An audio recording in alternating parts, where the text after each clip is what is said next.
Good afternoon. My name is Martin, and I will be your conference operator today. At this time, I would like to welcome everyone to the Meta third quarter earnings conference call. All lines have been placed on mute to prevent any background noise. After the speaker's remarks, there will be a question and answer session.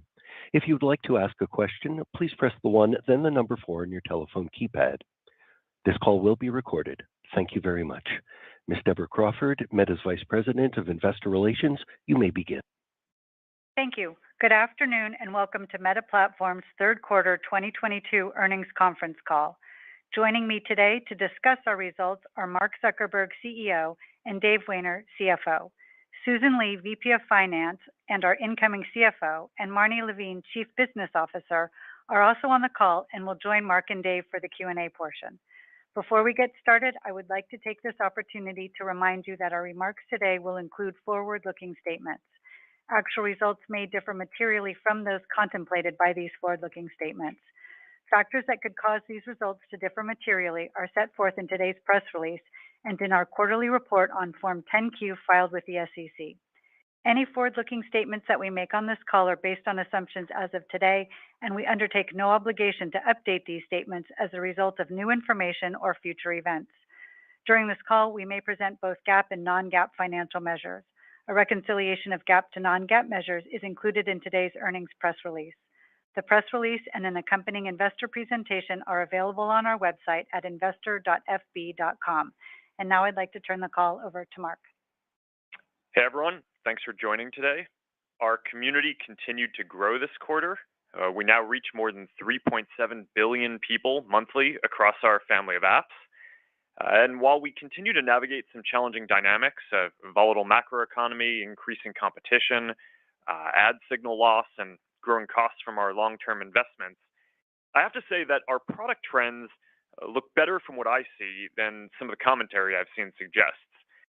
There's been a bunch of speculation about engagement on our apps, and what we're seeing is more positive. On Facebook specifically, the number of people using the service each day is the highest it's ever been, nearly 2 billion, and engagement trends are strong. Instagram has more than 2 billion monthly actives.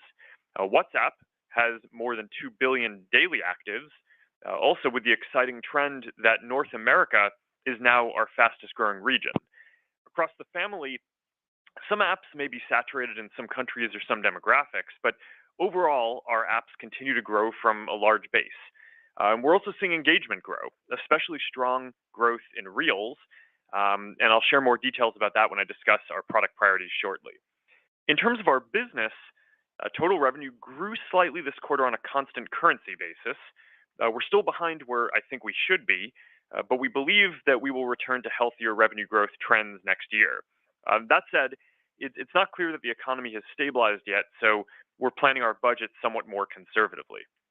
In 2023, we're going to focus our investments on a small number of high-priority growth areas. So that means that some teams will grow meaningfully, but most other teams will stay flat or shrink over the next year. In aggregate, we expect to end 2023 as either roughly the same size or even a slightly smaller organization than we are today.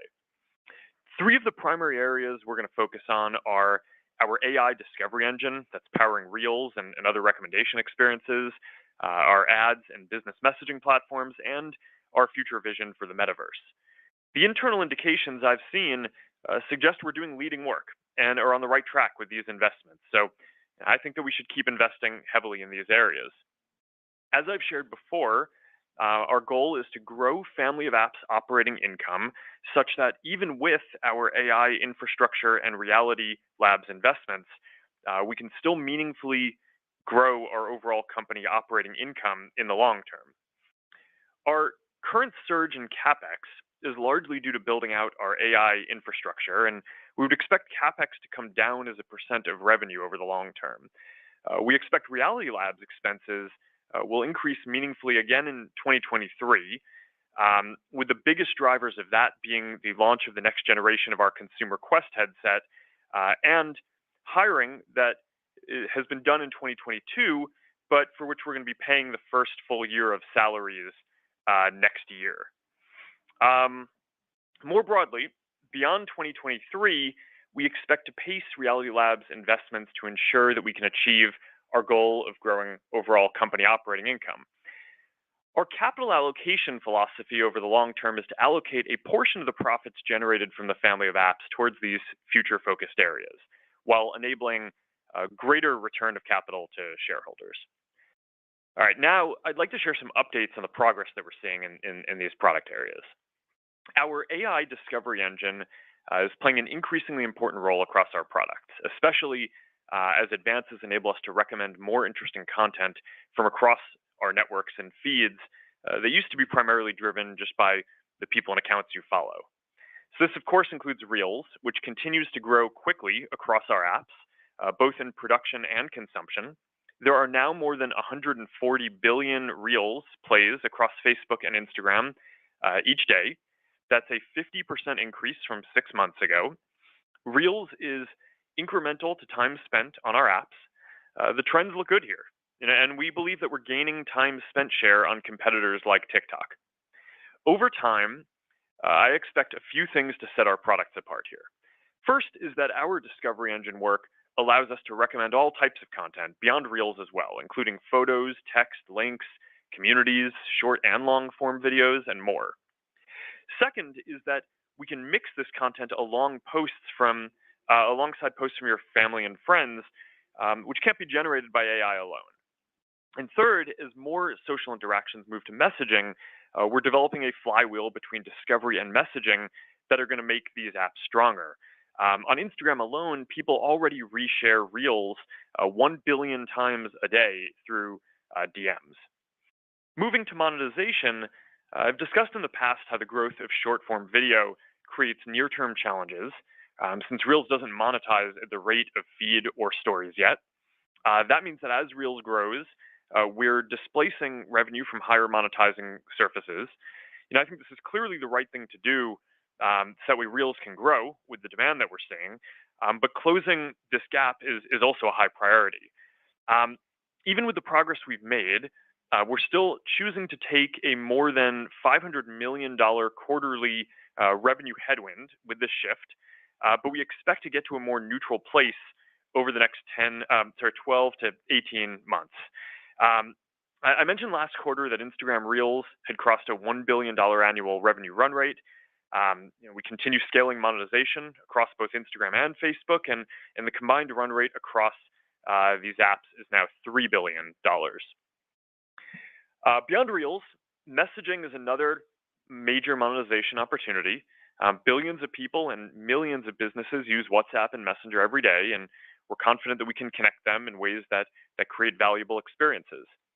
We started with click-to-messaging ads, which lets businesses run ads on Facebook and Instagram that start a thread on Messenger, WhatsApp, or Instagram Direct, so they can communicate with customers directly. And this is one of our fastest-growing ads products with a $9 billion annual run rate. And this revenue is mostly on click-to-Messenger today, since we started there first, but click-to-WhatsApp just passed a $1.5 billion run rate and growing more than 80% year over year.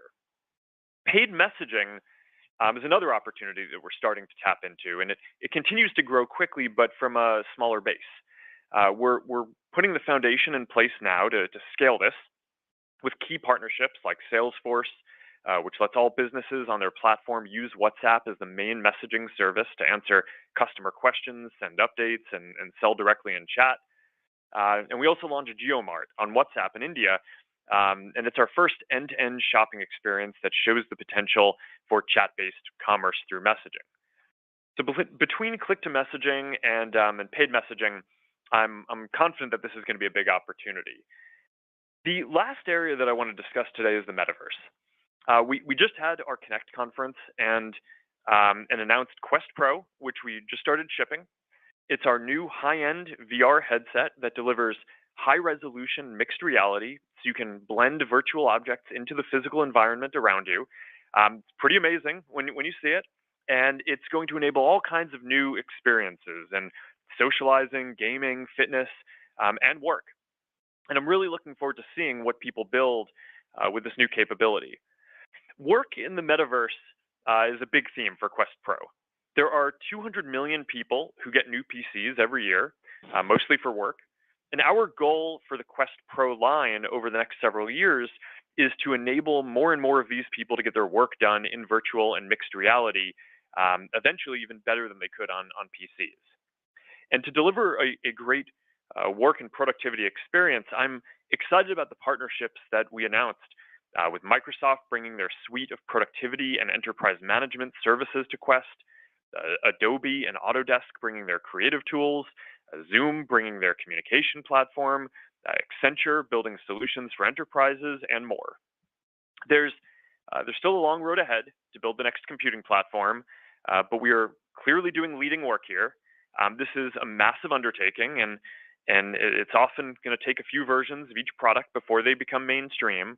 But I think that our work here is going to be of historic importance and create the foundation for an entirely new way that we will interact with each other and blend technology into our lives, as well as the foundation for the long term of our business. So between the AI discovery engine, our ads and business messaging platforms, and our future vision for the metaverse, those are three of the areas that we're focused on. I believe that the tougher prioritization, discipline, and efficiency that we are driving across the organization will help us navigate the current environment and emerge an even stronger company. As always, I'm grateful to everyone at Meta for your hard work, and to all of you for being on this journey with us. And with that, I'm going to turn it over to Dave. Thanks, Mark, and good afternoon, everyone. Let's begin with our consolidated results. All comparisons are on a year-over-year basis unless otherwise noted. Q3 total revenue was $27.7 billion, down 4% or up 2% on a constant currency basis.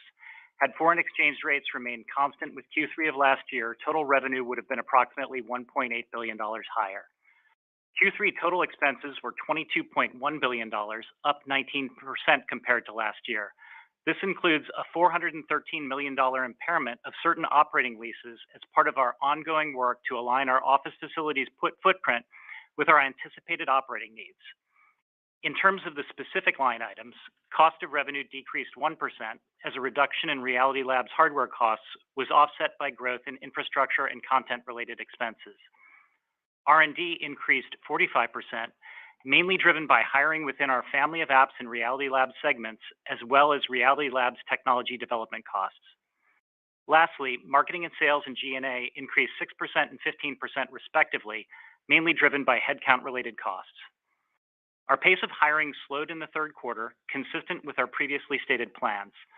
We added 3,700 net new hires in Q3, down from our Q2 net additions of 5,700, despite Q3 typically being a seasonally stronger hiring period. We expect hiring to slow dramatically going forward and to hold headcount roughly flat next year relative to current levels, which I will cover in my outlook section.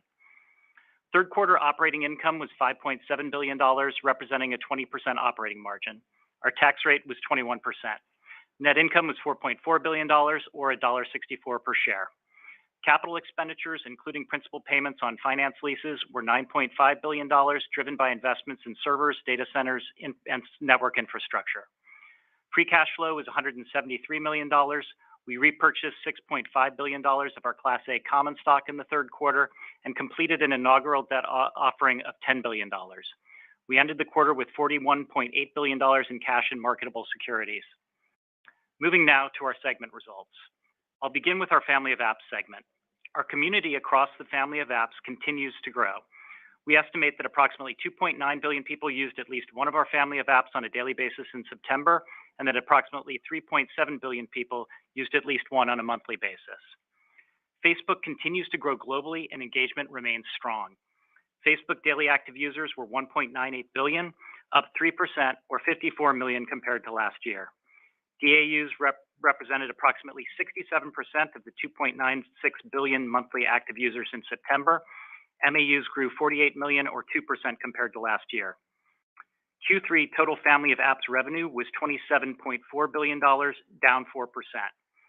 Q3 Family of Apps ad revenue was $27.2 billion, down 4%, but up 3% on a constant currency basis.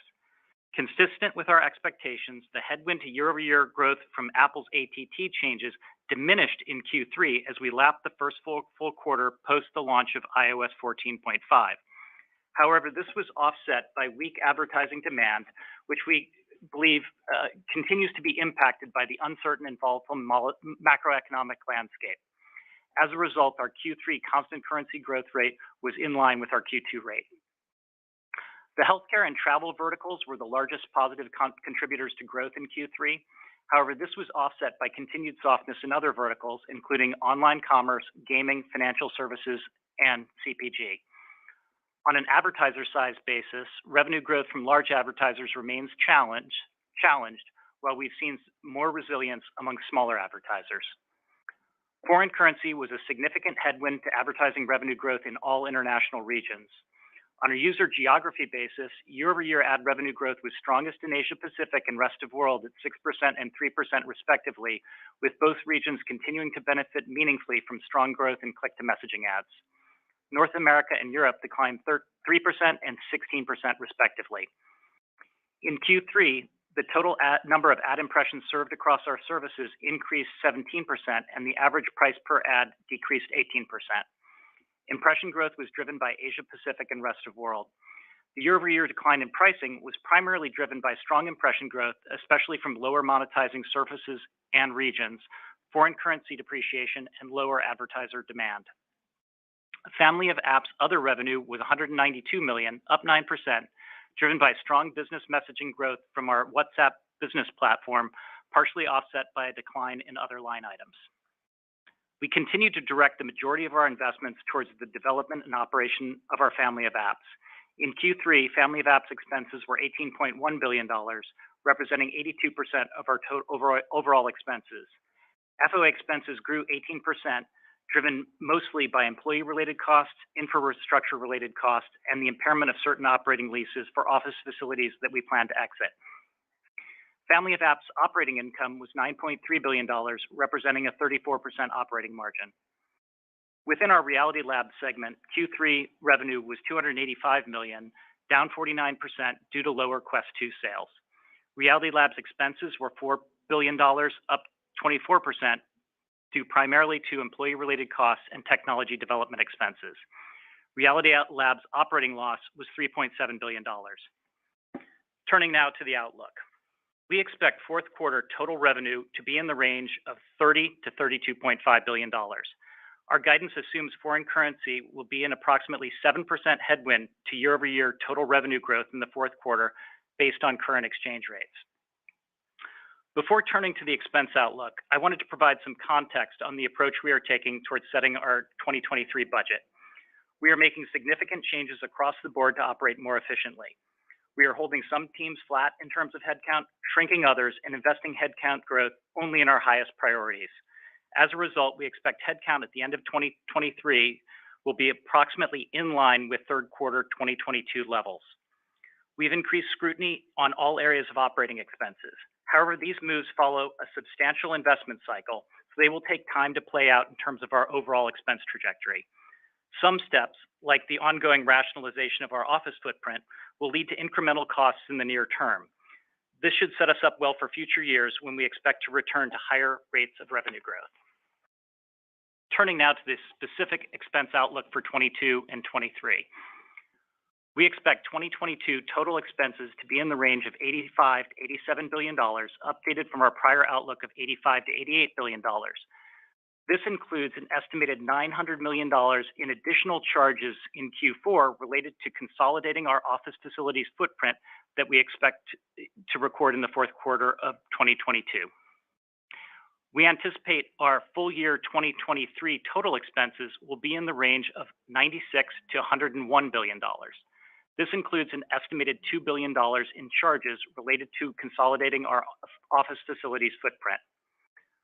We expect the slight majority of our 2023 expense dollar growth to be driven by operating expenses, with the remaining growth coming from cost of revenue. We expect the percentage growth rate of 2023 operating expenses to decelerate meaningfully as we curtail non-headcount related expense growth and keep 2023 headcount roughly flat with current levels. Conversely, our growth in cost of revenue is expected to accelerate, driven by infrastructure-related expenses and, to a lesser extent, Reality Labs hardware costs driven by the launch of our next generation of our Consumer Quest headset later next year. Reality Labs expenses are included in our total expense guidance.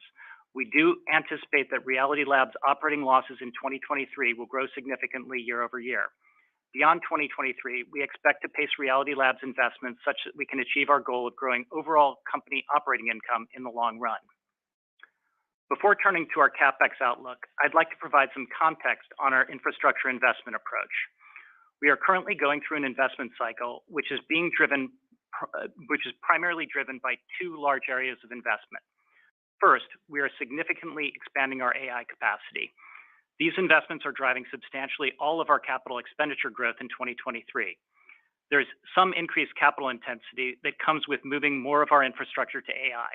It requires more expensive servers and networking equipment, and we are building new data centers specifically equipped to support next generation AI hardware. We expect these investments to provide us a technology advantage and unlock meaningful improvements across many of our key initiatives, including Feed, Reels, and Ads.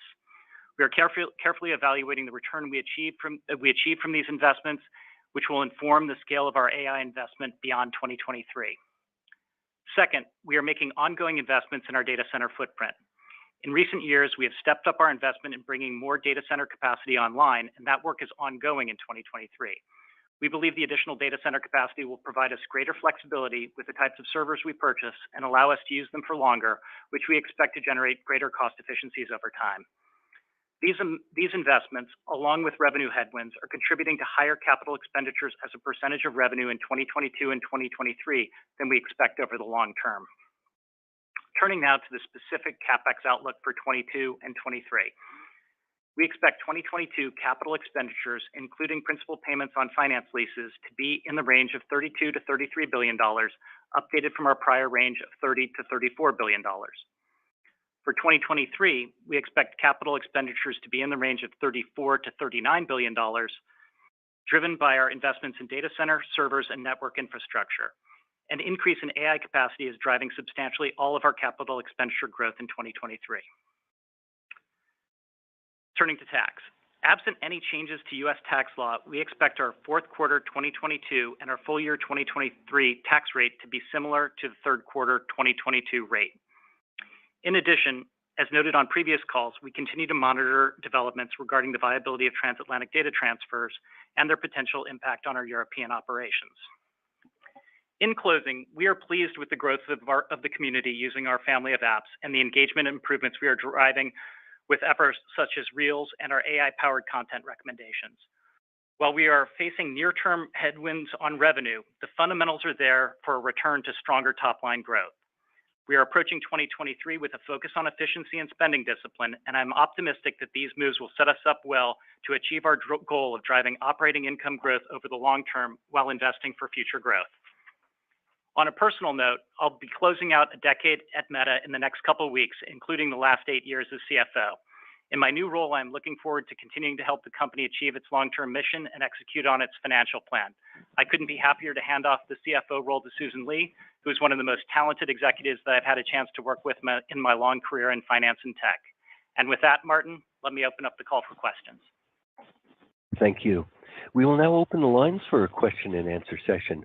To ask a question, press 1 followed by the number 4 on your touch-tone phone.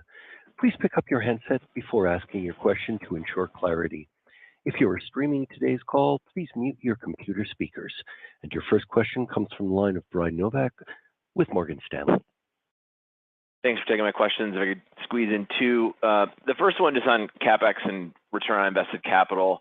You know, the CapEx spend and forward expectations are remaining somewhat higher than investors expected. So, Mark, can you maybe just give us some examples of what these new AI investments are going to enable you to do differently going forward than in the past? And what's a reasonable period in which investors should expect to see material incremental engagement or revenue from these? And then the second one is on engagement. I thought your comments about incremental time spent from Reels were interesting, but maybe just to sort of address the big topic around time spent, can you give us any update on what U.S. time spent trends look like, just to sort of give investors some incremental confidence in the durability of the platform in your oldest market? Thanks. Hey, Brian, why don't I take the time spent question first, and then I'll hand it off to Susan on the CapEx question. So on time spent, we are really pleased with what we're seeing on engagement, and as Mark mentioned, Reels is incremental to time spent. Specifically, in terms of aggregate time spent on Instagram and Facebook, both are up year over year, and in both the U.S. and globally. So while we're not specifically optimizing for time spent, those trends are positive. And we aren't specifically optimizing for time spent, as that would tend to tilt us towards longer form video, and we're actually focused more on, short form and other types of content. So just some color on time spent. And Susan, you want to take the CapEx question? Yes, thanks, Brian. So as Dave mentioned in his script, we expect 2023 CapEx to be in the range of 34 to 39 billion, with our investments in AI driving all of that growth. We're very focused on evaluating the ROI of our AI investments, and that'll inform our level of future spend. But so far, we've seen continued strong impact on our recommendations products from advancing developments in our AI work. In the Q2 call, we had shared that a single AI advancement in scaling our recommendations models had led to a 15% watch time gain for Facebook Reels, and that gain has continued to grow, and we expect that there will be additional watch time improvements coming from that work. On the ad side, we're also continuing to roll out more AI and ML improvements in some of the new ads offerings, and we're encouraged by all of the early examples that we've seen. So this is something that we'll be watching very closely. We think we're early in this journey, but our level of CapEx investment will depend on the returns that we generate through these investments in AI. And if we generate significant engagement and revenue gains, we'll continue investing here. And if we don't, we'll pace our spending accordingly. Your next question comes from the line of Mark Shmulik with Bernstein. Yes, hi. Thanks for taking the question. A couple of them. Mark, the first one, you kind of mentioned in your opening remarks that you expect, to get back to kind of revenue growth in 2023. Any color you can share on kind of the key drivers behind that and how much of that is, macro-driven versus some of these initiatives that you guys are working on? And then secondly, for Susan, as we think about kind of, the operating expense guidance, into 2023, I know historically, those numbers have tended to skew a bit conservative. How much conservatism is baked in there, and how much flexibility is there to kind of, toggle some of those expenses depending on the health of core? Thank you. So, Mark, it's Dave. I'll take the first question. Obviously, we're continuing to see, significant, macro headwinds in the business. We do think there's a big cyclical factor here, so some of it is just going to depend on the broader economy and recovery that we see. But we're continuing to make progress in a number of areas in terms of growth, and Mark cited one of those, which is click-to-messaging ads, which has been a solid grower. It's a $9 billion revenue run rate today, and we're continuing to make good progress on click-to-messaging ads as a driver. That's especially been important in some of the developing markets. And overall, we're focusing on a number of areas to grow revenue as we get through this tough cycle. And we're seeing progress on a number of fronts, but it's going to depend to some extent on what the overall macro climate is like. We're not going to be facing as significant headwinds next year from the signals point of view, as we are now lapping the big changes that were made on the iOS platform. So that's going to also not factor in as strongly in our growth rates next year. And I'll take that second question on next year's OpEx guide. One thing I'd point out first is just next year's guide includes an estimated $2 billion in 2023 expenses that are one-time charges as part of our office facilities consolidation as we continue to rationalize our real estate footprint. We also expect a little over half of our expense dollar growth in 2023 to come from OpEx, with the rest coming from cost of revenue. On the OpEx side, the growth in 2023 OpEx is primarily driven by headcount-related costs from employees that we've already hired through 2022, and those hires have primarily been concentrated in technical and more senior roles. So we expect, the slowdown in payroll growth in 2023 will be the result of the slowdown in headcount growth overall. As we mentioned, we expect to end 2023, with headcount roughly flat to where we are now. And on the cost of revenue side, we expect, the growth rate of cost of revenue to accelerate in 23, driven by the increased depreciation that we're seeing play through from the big CapEx investments that, we've made so far. And then as well as from Reality Labs with the launch of the next generation of the Consumer Quest headset later next year.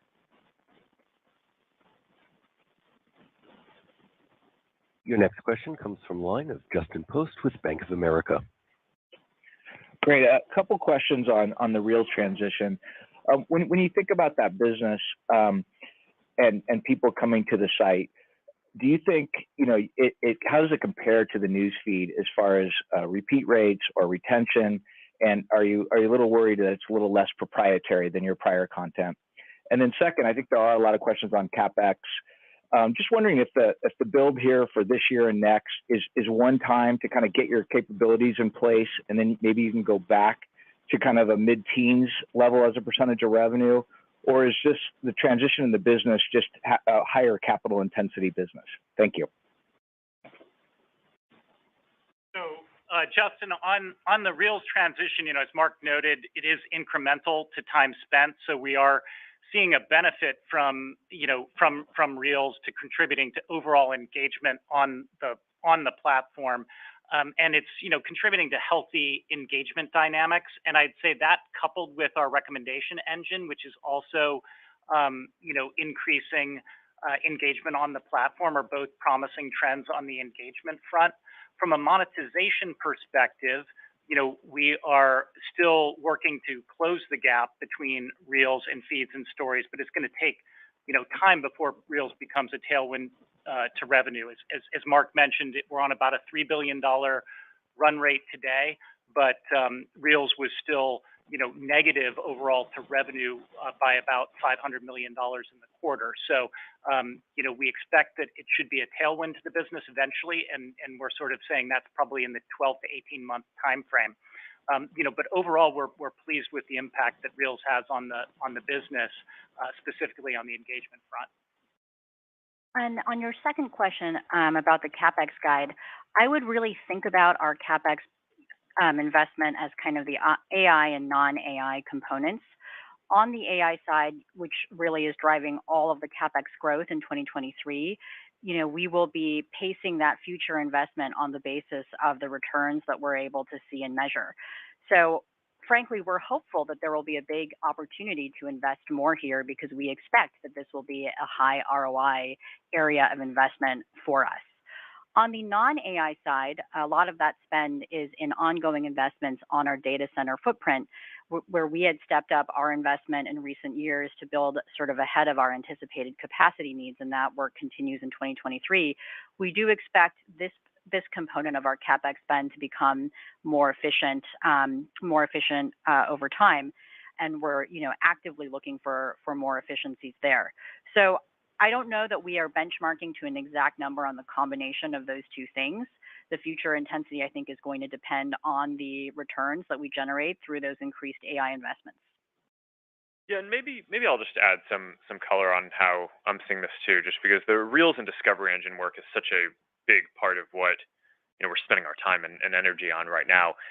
I think that there are two comparisons to the things that we've done in the past year that are worth anchoring on.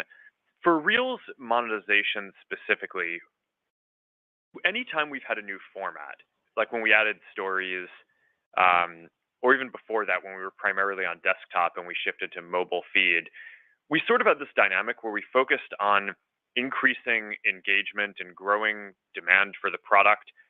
But while that was happening, monetization efficiency for the new format lagged behind kind of the news feed or mobile news feed compared to stories for some period while that was ramping up. And while it's really hard for us to answer questions now that are like, what is the eventual monetization efficiency going to be? It's really hard to predict that in advance. What I can say is that I think on stories, we've ended up achieving something that was way greater than what we even hoped to achieve at the time, right? In terms of where we thought that stories could net out. And a lot of the progress that we've been making on Reels monetization so far has been at a clip that we've been pretty happy with. So, obviously we want to close the monetization gap as quickly as possible. We want this to be a tailwind, not a headwind. I think we're going to get there. But I think we've gone through a few of these transitions, and I think that'll just take some time. On the engagement side, in terms of how incremental this is, the basic way to think about this is you have a set amount of inventory across the system. There's content from family and friends, which is quite differentiated and valuable, and accounts that you follow. But now there's this whole larger corpus that we can use AI to effectively understand what the content means and understand individually what you might be interested in, and just have access to a much bigger corpus of content to put into your feeds and increase engagement. And we're seeing that start to work already and be incremental in terms of having more people use the services, having them spend more time, having them spend, just engage more in feeds overall. So that part of things we think is going well. We think we should be able to continue driving results. Some of the results already have been due to some of the AI investments and infrastructure that we've made. If our bets are correct, then the AI CapEx that we're bringing online should be able to drive incremental engagement. That's pretty meaningful there. But we think qualitatively that investment makes just a lot of sense given the direction that the world seems to be going in. And I do think that our somewhat unique mix of both having the kind of social friends and family content and the ability to drive recommendations, which I agree with some, the premise of the question there, and that creators do want their content to be on multiple platforms, which I think is a little bit different from friends content, where you want to, for the most part, share where your friends are, and you're not trying to have it be everywhere. I think we should be able to do pretty well on both of those, and that should grow over time. But it's hard for us to be more specific than that now. But I do think that these trends, I mean, I get that this takes a little longer to play out than you would want, but we've been through a couple of these cycles before already, and I'm pretty confident this is going in a good direction. Your next question comes from the line of Doug Anmuth with JP Morgan. Thanks for taking the questions. I have two. Dave, you talked about the ATT impact diminishing in 3Q just as you lap the rollout. Curious if you're seeing any meaningful improvements around ATT, or is this just a function of the year-over-year comp dynamic? And then second, can you just talk about your efforts to attract content creators to Reels, and does revenue sharing impact your margin structure versus the current ad formats and surfaces? Thanks. So in terms of ATT impact, the primary factor is the lapping factor relative to Q2. So in Q2 of 2021, ATT had not been fully rolled out. It was, largely rolled out by Q3 of 21. So the fact that we were lapping that period in the third quarter, we got a benefit relative to the second quarter, but that was offset by continued macro weakness. In terms of the efforts to attract content creators, and specifically as it relates to the overall cost structure, we don't anticipate that that's going to have a meaningful impact to the cost structure, and obviously it's factored into our expense guidance.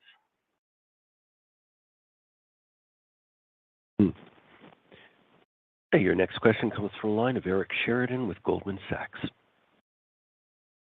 Thanks for taking the questions. Maybe two, if I can. Mark, I would love for you to weigh in. Obviously, the company has faced a lot of headwinds from platform changes, competitive dynamics, and a lot of macro impacts, as we've talked about, over the last 12 to 24 months. How much of this investment cycle is informed by your views around future-proofing the platform so there are less externalities that can impact it, and you're in control more of your own destiny versus elements of curveballs that can be thrown at you that can cause volatility in the business in the medium to long term? And then I'd love to ask one on the metaverse. Understood on the investment cadence for the metaverse for the next 2 years. Even if qualitatively, how should investors think about the revenue opportunity over the next 3 to 5 years, split between the hardware opportunity and the non-hardware opportunity as you see it, as the metaverse evolves?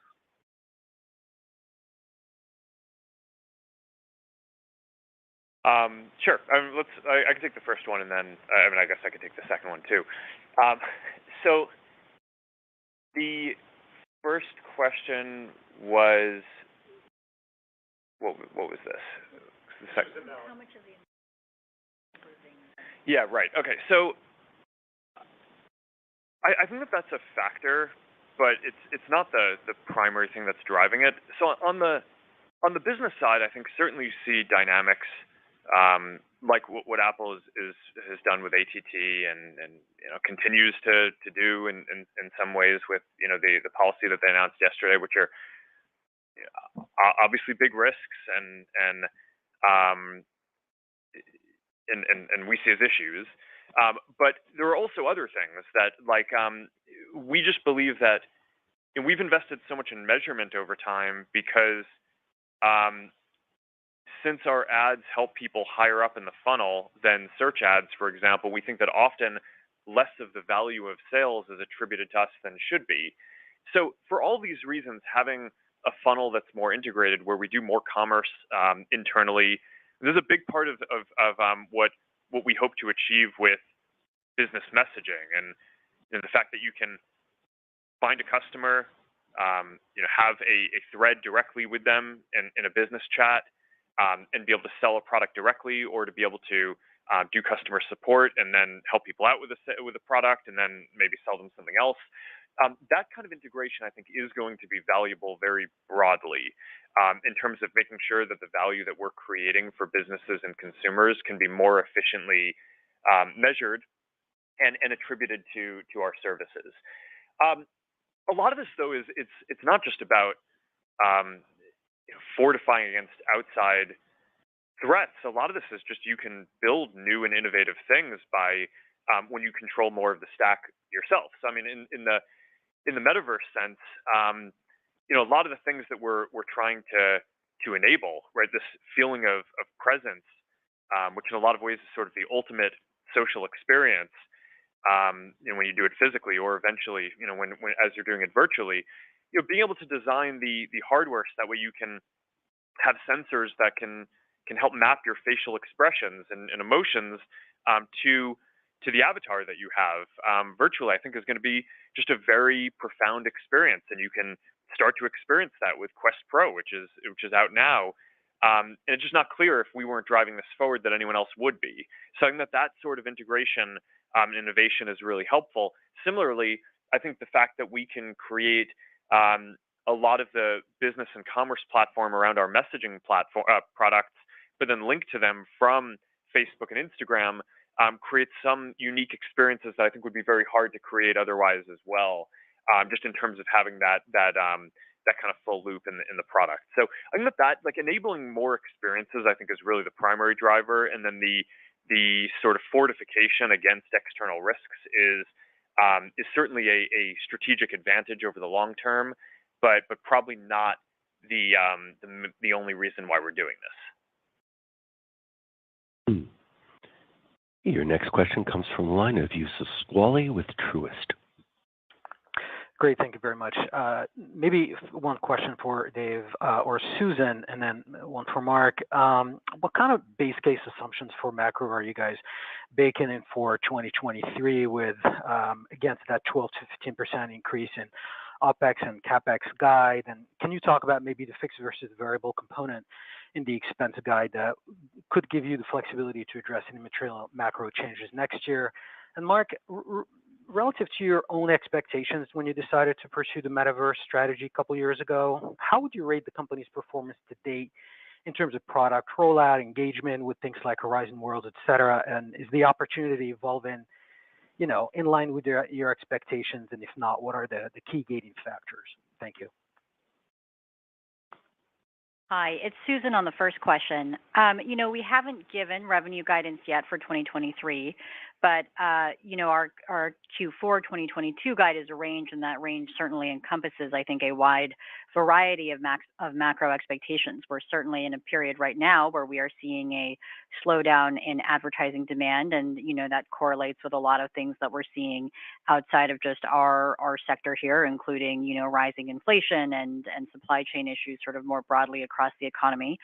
So, with that in mind, we have undertaken a 2023 budget process that has applied higher scrutiny to, almost all of the areas of our very broad investment portfolio, and we have taken what is an intentionally more conservative approach to our budget and our anticipated growth.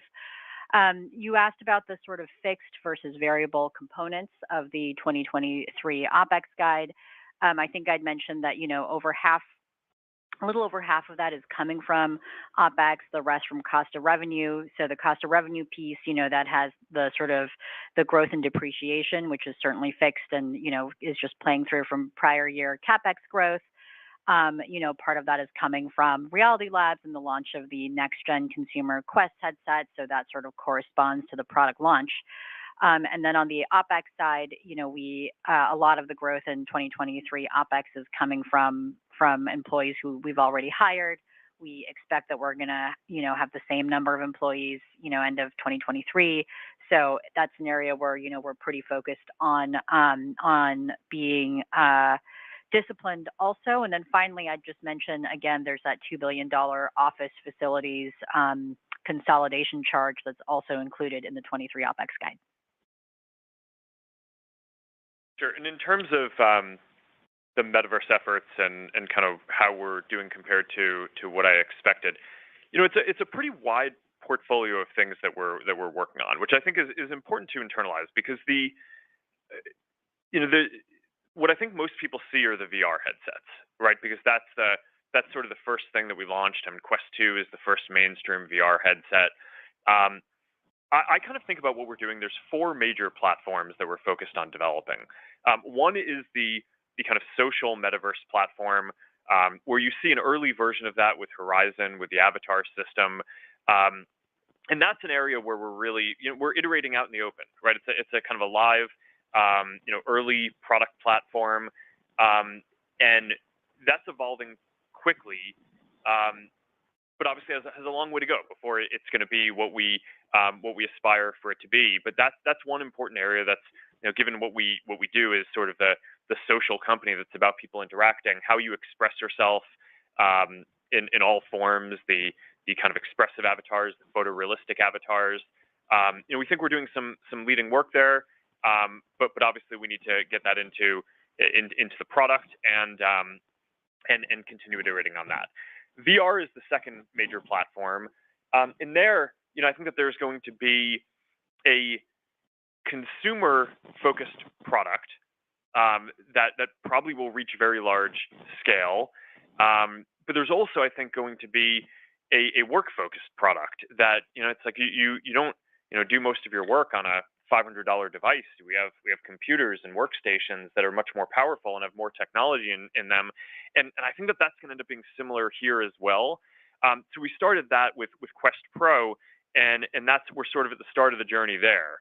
The two other areas which are mostly just still internal is a lot of the work on augmented reality, which is a quite a large effort, but we think is going to be just a huge part of the value that gets created over time.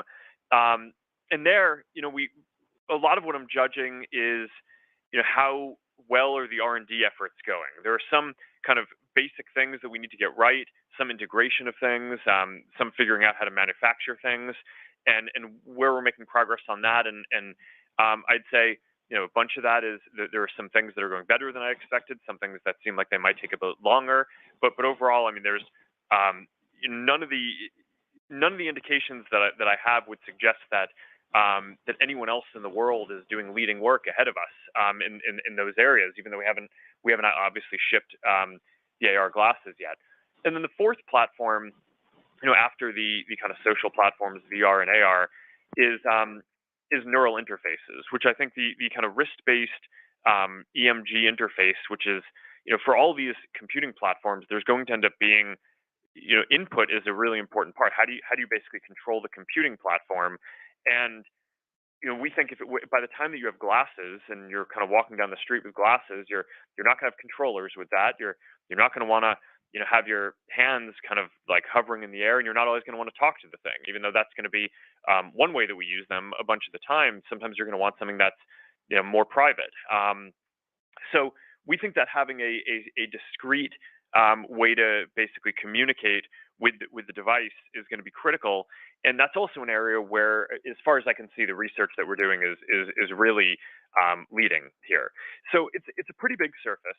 I know that sometimes when we ship a product, there's a meme where people say, "Hey, you're spending all this money and you've produced this thing," and it's I think that that's not really the right way to think about it. I think that there's a number of different products and platforms that we're building where we think we're doing leading work that will become launching consumer products and then eventually mature products at different cadences, different periods of time over the next 5 to 10 years. And in all of these areas, I think the teams are making very good progress. And I think that this will be fundamentally important for the future. Nothing that we're seeing suggests that that's not going to be the case. We are pacing a bunch of the investments given the kind of macroeconomic environment and the rest of the business performance. But ultimately, I mean, look, I get that a lot of people might disagree with this investment, but from what I can tell, I think that this is going to be a very important thing, and I think it would be a mistake for us to not focus on any of these areas, which I think are going to be fundamentally important to the future. So we're going to try to do this in a way that is responsible and matches the way that the rest of the business is growing over time. And I think we've built up the team to a point now where I think we'll be able to kind of match that growth with the rest of the business more going forward. But over time, I think that these are going to end up being very important investments for the future of our business, and I think is some of the most historic work that we're doing that I think people are going to look back on decades from now and talk about the importance of the work that was done here. Your next question comes from the line of Mark Mahaney with Evercore ISI. I want to follow up on a prior question. It's back on the ad tools, and I'm trying to figure out how much of a priority it is for the company and how long the company thinks it can take to kind of recover or to create a new, probabilistic ad attribution model, probabilistically based ad targeting model. This is something that took $10 billion, maybe out of your business. I mean, it had a material financial impact. And listening to the call, I just don't hear it as a major investment priority. So the question is, is it a major investment priority, or is it that goal is just elusive and it's better to focus on other things? Thanks a lot. Hi, Mark. I'll take this question. We have continued our broader work to rebuild meaningful elements of our ad tech so our system can improve performance and measurement and we've been making investments in the short and the medium term and over the long term. In the short and the medium term, what we've been very focused on is evolving our ad system by growing on-site conversions with products like lead ads and ads that click to message. And we're continuing to make investments in AI, machine learning to improve measurement, targeting, and delivery. We have been pleased with our progress that we've made this quarter to help advertisers improve performance, targeting, and measurement. I would be remiss if I didn't talk about how AI and ML is really helping advertisers. One example of this is Advantage Plus Shopping. We launched it in August. It's a product that's enabled by machine learning that helps clients test, learn, and optimize their campaigns faster. It's early, but a recent test across a cross-section of advertisers found that those using Advantage Plus shopping campaigns saw a 32% increase in return on ad spend. Over the longer term, we're focused on investing in privacy-enhancing technologies, both our own portfolio of solutions, but also working with the industry to do that. And all of this is in the spirit of investing in this technology to help advertisers get more value. Great. Thanks, Marnie. Operator, we have time for one last question. Thank you. That will come from the line of Brent Thill with Jefferies. I think kind of summing up how investors are feeling right now is that there are just too many experimental bets versus proven bets on the core. And I'm curious if you can just add more color why you don't feel these are experimental. You feel like they pay off. There's obviously a lot of focus on the investment side, and I think everyone would love to hear why you think this pays off. Yeah, and let me take at least part of that. I mean, we're making a number of investments across the portfolio. Marnie outlined some that we're making in the ad space. Obviously, the investments that we're making in product areas like Reels and the business messaging platform at WhatsApp are ones that we think will have a significant payoff for in business, both in terms of engagement and monetization. So we're making a wide portfolio of bets. Still the majority of our spending is directed towards our family of apps investment, and those are across both engagement and monetization, leveraging AI in many cases, and we're making good progress on those fronts. And then leveraging as well what is today, a fairly under-monetized resource in terms of our messaging platforms, building more scale around those as being a source of future revenue growth. We've already proven it out with our business, our click to message ads with a $9 billion business today, but we think we can build a substantial sized business around paid messaging, which will complement that as well. So, I think we've got a lot of bets across the family of apps portfolio, in addition to the work that we're doing on Reality Labs in the metaverse. Yeah, I mean, I just say that there's a difference between something being experimental and not knowing how good it's going to end up being. But I think a lot of the things that we're working on across the family of apps we're quite confident that they're going to work and be good. The Reels work, the discovery engine work, all the ads work on signals, the business messaging work. We can't tell you right now how big they're going to scale to be. But I think that each of these things are kind of going in the right direction. Obviously the metaverse work is a longer term set of efforts that we're working on. But I don't know. I think that is going to end up working too. So, yeah, I think that there are a number of different.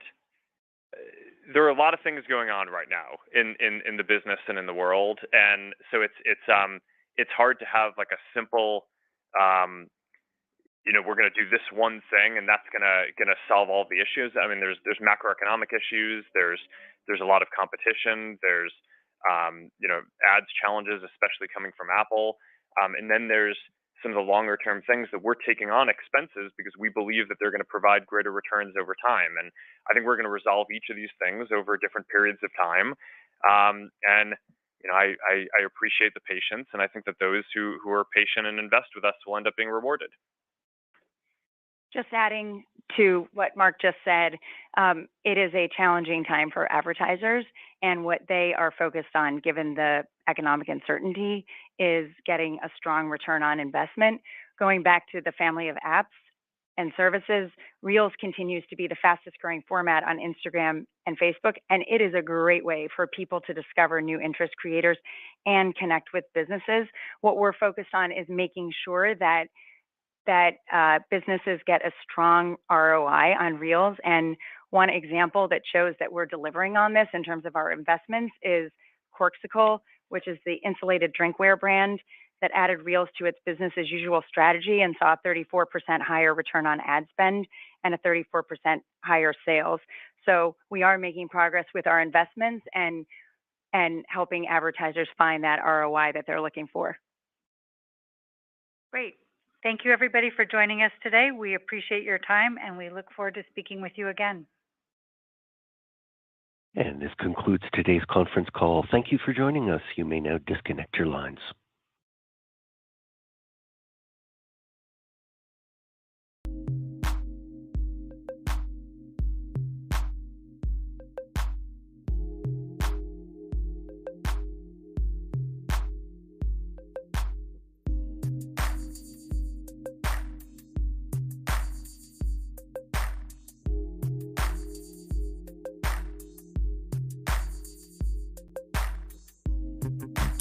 Well, that concludes our stream today on the Meta earnings call. We'll have to wait and see tomorrow to see if it affects the market or not. Seems like the SPY is hanging on right now, 382.12. We'll wait and see what happens to Meta tomorrow.